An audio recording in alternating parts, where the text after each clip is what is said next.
বাসর ঘরে আমার পেটে কাটা দাগ দেখে আমার স্বামী আমাকে প্রশ্ন করলো, এই কাটা দাগটা কিসের। তখন আমি তাকে বললাম, আমাকে এক গ্লাস পানি খেতে দিবেন, খুব পিপাসা পেয়েছে। তখন সে শান্তভাবে তাড়াতাড়ি করে আমাকে এক গ্লাস পানি এনে দিল।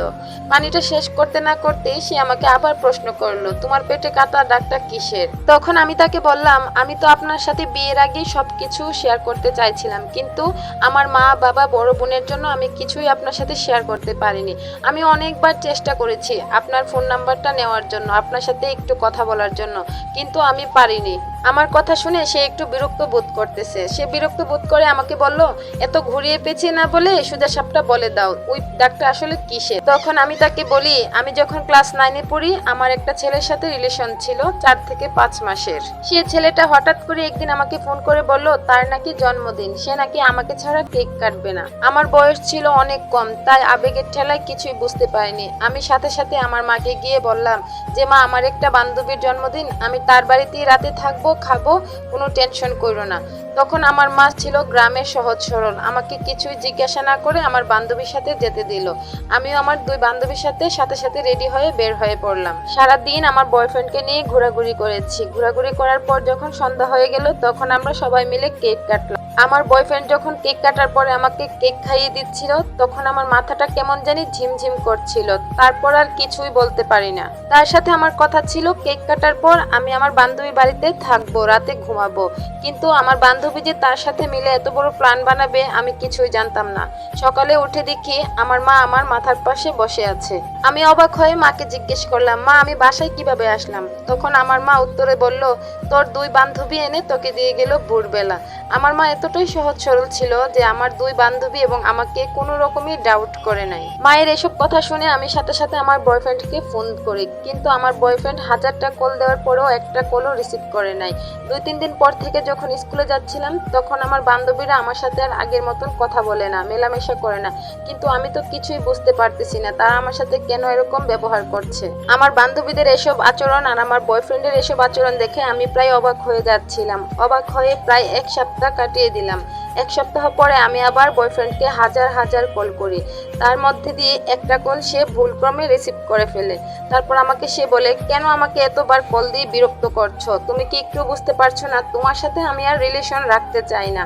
কিন্তু আমি তাকে জিজ্ঞেস করলাম, কেন আমার সাথে তুমি ব্রেকআপ করবে, আমার কি দোষ তুমি আমাকে বলো। আমি তাকে 1000টা প্রশ্ন করার পরেও সে আমাকে একটা উত্তরও দিল না। আমি তাকে অনেক ভালোবাসতাম, তার এই আচরণে আমি খুব কষ্ট পাচ্ছিলাম, ডিপ্রেশনে চলে যাচ্ছিলাম। এভাবে কেটে গেল 2 থেকে 3 মাস। হঠাৎ করে একদিন আমার মাথাটা চক্কর দিয়ে উঠলো, বমি বমি ভাব। আমার মা আমাকে সন্দেহ করে ডাক্তারের কাছে নিয়ে গেল। ডাক্তার কিছু টেস্ট করে আমার মাকে জানায় আমি নাকি মা হতে চলেছি। আমার মায়ের মাথায় যেন আসমান ভেঙে পড়লো।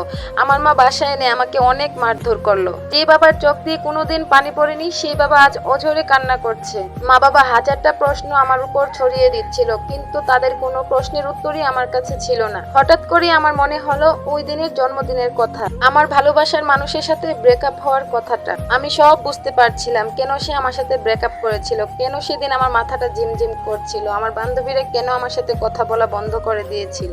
সবকিছু কেমন পানির মতন পরিষ্কার হয়ে গিয়েছিল আমার কাছে, কিন্তু আমার কিছুই করার ছিল না। সেদিন আমার মা, আমার বড় আপু আবার সেই ডাক্তারের কাছে আমাকে নিয়ে গিয়েছিল আমার পেটে সেই বাচ্চাটাকে নষ্ট করে দেওয়ার জন্য। এটারই দাগ আমি এখন আমার পেটে বয়ে বেড়াচ্ছি।